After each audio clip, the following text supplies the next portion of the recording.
Terima kasih Cikgu Muhammad Afan atas pengenalan yang hebat tadi, dan saya ingin ucapkan salam bulan Ramadan kepada semua yang berbangsa Islam, beragama Islam, dan kepada semua yang hadir pada petang ini. Terima kasih kerana dapat bersama pada hari Jumaat. Tuan-tuan dan puan-puan, saya tajuk saya pada minggu ini adalah 20 perkara untuk pendidikan. 20 perkara pendidikan ni saya ajukan melihat kepada perkara-perkara yang boleh membawa perubahan kepada satu sistem pendidikan. Kalau kita kaji, sememangnya ada banyak uh, sistem-sistem pendidikan di negara kita yang hebat, yang menyerlah. Ada yang sentiasa berkembang, always growing. So bagi kita pun, kita sentiasa mengamalkan konsep Kaizen, continuous improvement. Mana-mana sistem pendidikan tidak boleh sampai ke satu tahap muktamad dia. Nak katakan dia dah hebat, tak perlu hebat lagi, tak perlu ada penambahbaikan lagi. Kita pegang kepada falsafah all students can grow, all schools can improve dalam pelbagai aspek. Kalau anda lihat paparan kepada slide yang pertama ni, dan kita boleh lihat pada apakah sistem-sistem pendidikan yang terbaik di dunia kalau kita Google dan kita boleh kaji. Bagaimana kita nak improve an education system? Itu menjadi cabaran mana-mana sistem pendidikan di dunia. Kerana kita nak tahu, kalau kita di sekolah, how well are we doing? How do we compare with similar schools dengan sekolah-sekolah lain yang mempunyai latar belakang yang sama? What should we aim to achieve this year? Sekolah baru bermula, ini minggu pertama. Saya lihat buku pengurusan sekolah yang kita sediakan. Sepatutnya dalam buku pengurusan sekolah ni patut ada dia. Apakah what should we aim for this year? Iaitu 2024. Pihak sekolah bersama dengan guru patut menentukan hala tuju. Bukan saja visi, misi dan falsafah pendidikan dan falsafah sekolah kalau ada. Tetapi hala tuju sekolah itu sendiri. Kerana setiap sekolah mempunyai dia punya ciri-ciri yang terasing pada sekolah itu. What must we do to make it happen? Untuk mencapai hasrat kita, apa yang patut kita lakukan? Dan bagaimana kita akan ambil tindakan, taking action and reviewing progress. Kita tak boleh lari daripada kitaran pemikiran yang dipaparkan ini. Dan inilah soalan-soalan yang sepatutnya sentiasa muncul dalam minda kita sebagai pendidik. Tak semestinya perkara ini hanya menjadi kewajipan pemimpin sekolah. Memikir tentang pendidikan dan masa depan pendidikan adalah menjadi kewajipan kita semua. Ya. Next slide, please. Saya pernah paparkan slide ini 2 minggu lepas. Saya nyatakan bahawa bukan kita saja menghadapi pelbagai cabaran pendidikan. Ini saya ambil keratan daripada surat khabar di England, di mana mereka nak berhentikan penggunaan telefon bimbit di sekolah kerana banyak berlaku penyalahgunaan. So, lepas 3 tahun, mereka dapati bahawa cabarannya lebih tinggi. Dan mereka bukan mudah kalau bila nak suruh berhenti pula. Dan kalau kita kata kita menghadapi keciciran dan ketidakhadiran murid, kalau di London pun sama. Hampir 25% murid tidak hadir sekolah secara kerap. Mereka hampir ponteng sekolah setiap kali.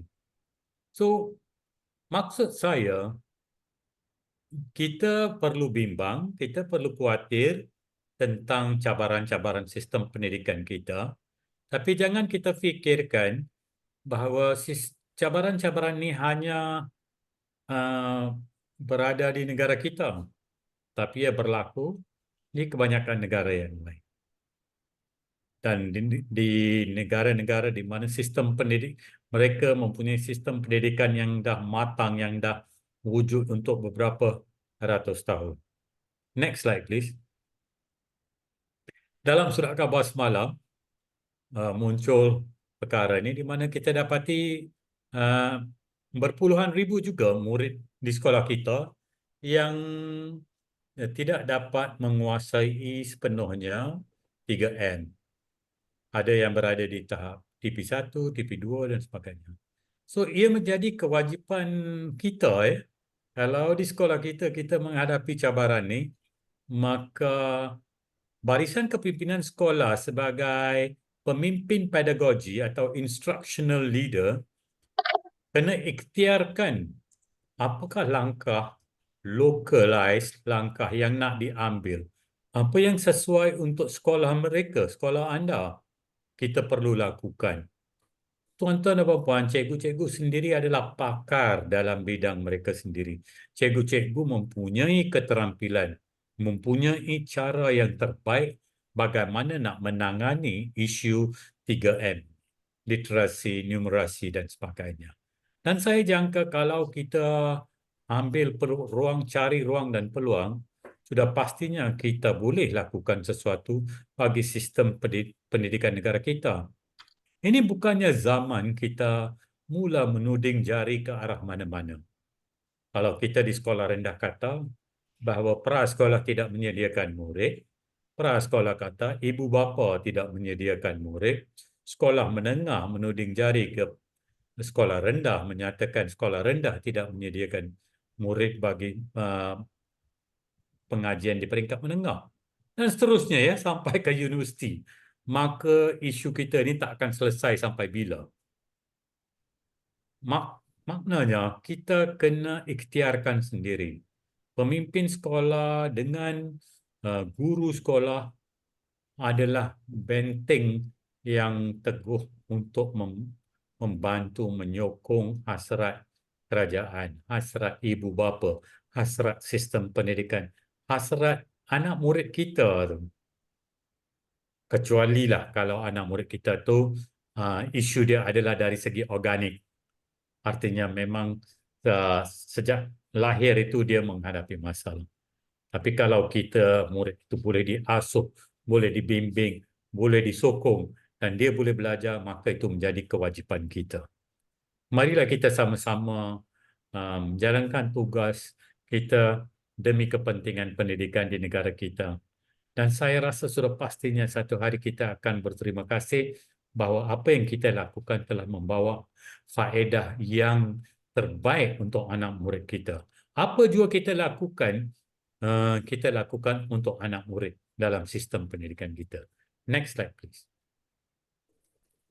Dan ini satu framework yang saya ikhtiarkan dahulu bahawa ia bukan saja menjadi kewajipan kepimpinan sistem, tapi semua kepimpinan sekolah, guru juga sebagai pemimpin maupun yang baru, yang berpengalaman, dan juga daripada PPD, JPN, KPM, semua terlibat.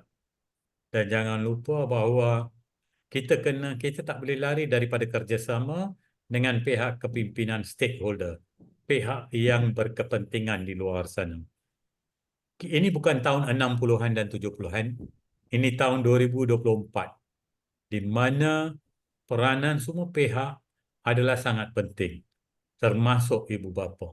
Kalau kita gunakan model lama, mungkin faedah yang kita akan dapat adalah terhad. Tapi kalau kita gunakan model yang terbaru, langkah yang terbaru ke masa depan ni, kita akan dapat mengetahui apakah cara yang paling baik yang boleh membawa faedah. Ingat equation dia, persamaan dia. Kepimpinan di sekolah campur dengan kepimpinan sistem, campur dengan kepimpinan stakeholder, akan dapat melahirkan pelajar yang berprestasi tinggi dan juga meningkatkan keberhasilan sekolah. Ini saja persamaan dia, equation dia. Bukan susah. Tak perlu kita cari formula lain.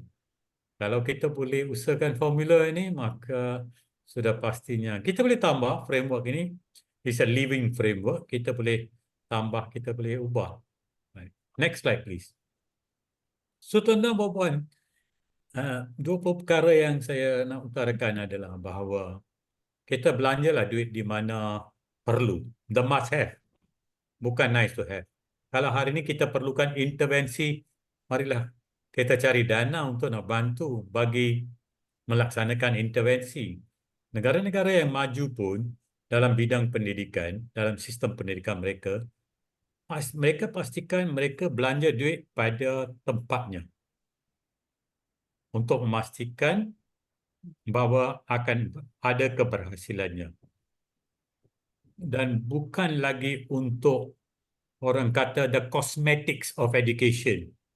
Bukan untuk potong ribbon semua itulah. Don't waste money on all that. Bagi saya, kalau murid kita tak boleh baca, belanjalah duit di situ. Dapatlah cikgu-cikgu kita yang tahu macam mana nak mengajar murid yang mempunyai cabaran dari segi pembelajaran. Bukan saja differentiated teaching and learning, tapi mencari guru yang memang ada caranya, ada kelebihannya untuk murid yang berkeperluan khusus. Bukan keperluan khas, ya, jangan silap. High needs. Murid ini boleh belajar, hanya perlu bantuan, hanya perlu sokongan. Mungkin lepas waktu sekolah. Kalau perlu pun lah, kalau saya lah, bagi saya, kalau perlu, ini pandangan saya, peribadi saya, kalau perlu bayar pun saya rasa saya akan bayar lah. Kerana saya tak mau murid saya tertinggal. Saya tak mau murid saya mempunyai learning deficit daripada tahun 1, tahun 2, tahun 3. Kumpul-kumpul learning deficit dah masuk ke menengah pula. Defisit pun dah keterlaluan sampai melimpah-limpah. Ya. Dan buat pun, nak selamatkan pun, teruslah dia sampai tingkatan 5. Marilah kita lakukan sesuatu kalau boleh, biar kita lakukan daripada sekolah rendah lagi. Biar kita lakukan daripada umur 6 tahun lagi. Penambahan PDP saja tidak dapat menjamin. Kita kena pastikan quality, ya, quality of instruction itu. Right? Kita nak pastikan quality itu yang terbaik bagi anak murid kita. Dan kita sebagai cikgu, ini saya banyak kali saya sebut nombor 4 ni. Students learn from teachers they love. Kalau kita asyik masuk kelas dan marah ni, ini zaman revolusi emosi. Murid suka cikgu ni, ya kita tegas, itu tak salah. Kita tegas, kita straight. Tapi kita masih lagi tunjuk kasih sayang. Because learning is about engagement and relationship. Benalah, ya, engagement and relationship itu. Saya kata kita ni dalam bidang pendidikan, dalam pembentangan saya 2 minggu lepas, let's be farmers, not be hunters. Kerana tugas seorang guru ni macam petani, ya. Kita gemburkan tanah, kita tanam, kita menyiram air, kita buang rumput rampai dan sebagainya. Tapi kalau apa ni hunter ni, dia tembak aja habis cerita. Dia tak adalah ada apa-apa relationship atau engagement. Tapi petani, dia selalu ada engagement, ada ada kaitan dengan apa yang dia tanam. Sama macam kita sebagai guru. Kita ada bina kaitan itu dengan anak murid kita. So, quality itu, nombor 5, quality penting, ya, bukan saja kuantiti. Kadang-kadang kita mengajar biar kurang tetapi secara mendalam. Itu yang diutarakan oleh setengah pakar pendidikan. Dan saya sebut juga tadi, kita carilah ruang dan peluang untuk membantu murid selepas waktu sekolah. Kita buatlah diagnosis kita di mana di mana kita perlu bantu berdasarkan data yang kita kutip. khas untuk sekolah kita. Dan kita carilah cara yang terbaik bagaimana teknologi boleh membantu anak murid kita. Dan janganlah teknologi itu menjadi satu distraction untuk anak murid kita yang pernah berlaku di beberapa negara. Ya. Next slide, please. Nombor 9, kita sebagai guru, kita kalau seorang doktor, dia mengambil uh, amanat untuk menjaga pesakit, kita juga nak jaga anak murid kita. Kita nak bagi positive reinforcement, sokongan positif. Banyak kali saya sebut bila saya tanya pakar-pakar dari Finland, apakah dia punya ramuan kejayaan sistem pendidikan mereka. Satu daripadanya ialah sentiasa berfikir positif, positif, positif. Dia bukan saja tunggu untuk keputusan yang hebat. Mereka menyokong proses yang hebat. Keberhasilan, kalau murid berjaya dari segi proses pun, mereka memberi penghargaan kepada cikgu, kepada murid dan sebagainya. Kita nak murid ya dengan growth mindset bahawa mereka boleh berjaya, mempunyai satu pemikiran yang positif. Dan PDP kita ni kena dalam bentuk active learning environment. Sentiasa pendekatan cuba jaya dan sebagainya. Cikgu-cikgu semua pakar dalam perspektif ini. Ya, ia mengambil masa. Ia menggunakan banyak masa kita untuk buat persediaan. Dan untuk itu adalah penting ya, kita sebagai pemimpin kita beri ruang dan peluang untuk guru-guru kita buat persediaan yang terbaik untuk PDP. Dan saya sebut juga banyak kali untuk nombor 12 ini, biarlah kita jadi the positive busybody di sekolah. Kerana apa? Jangan ada perkara-perkara yang tidak terbaik yang berlaku di sekolah kita, tapi kita tutup mata je.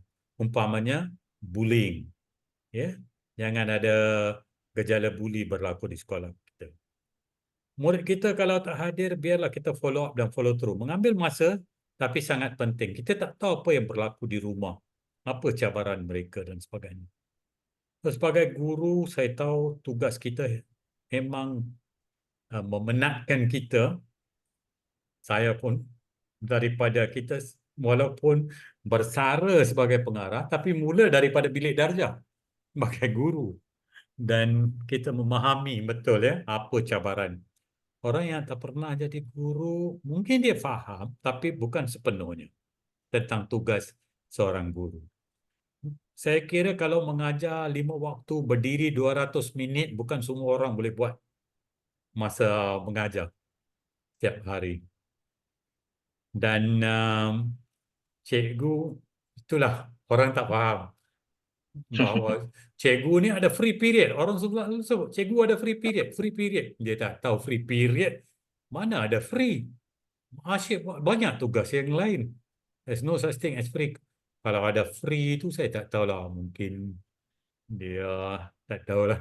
Saya tak berani nak cakap macam mana dia boleh free sangat. Kalau jaranglah boleh free. Ada je benda yang belum beres lagi yang kita perlu habiskan. Dan sudah pastinya ke arah depan ni kita kena libatkan ibu bapa. Itu yang saya sebut tadi dalam kerangka yang saya kemukakan. Stakeholder ini termasuk ibu bapa. Kita dalam 5 tahun yang akan datang kita kena biasakan ibu bapa dan penjaga dengan sistem pentaksiran bilik darjah dan sebagainya. Ia akan mengambil masa kita nak jadikan itu satu kebiasaan. Bukan saja untuk kita sebagai guru dan juga untuk ibu bapa. Kerana murid juga memerlukan sokongan ibu bapa dan keluarga. Kita nak rapatkan jurang di antara sekolah dengan ibu bapa, nombor 16. Dan kita nak meningkatkan sense of belonging lah. Kita nak murid rasa. Orang kata beza tahun 60-an, 70-an dengan sekarang, tahun 60-an, children run to school. Dan dia kata kemudiannya children run away from school. So bagaimana kita nak bawa children to run to school.